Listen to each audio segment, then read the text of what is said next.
So we get asked a lot about under eye filler and waterlogging and puffiness that can happen afterwards. So this is an example of someone who's had tear trough filler superficially where the fillers absorb water and are sticking out a little bit from the skin. That's called the Tyndall effect, and that's basically when the filler is placed quite superficially, it can absorb a bit more water than we want it to, and it can end up looking puffier. So in the case of eye bags, it can actually make eye bags look worse.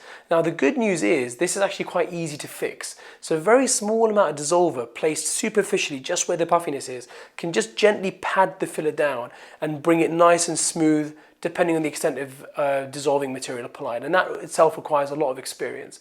Now, an example that we had was this client who had basically a little bit of filler under the right eye. It's a little bit puffy with surrounding hollowness either side. So what we did is we essentially dissolved a little bit of the filler with a tiny amount of dissolver and then brought them back a couple of weeks later and just filled out the remaining gaps, and this is what we got out of it. So you can see that even filler, when it overabsorbs, it can be dissolved, it can be fixed, and it can be corrected. And this can happen even with the most experienced injectors, so don't be afraid.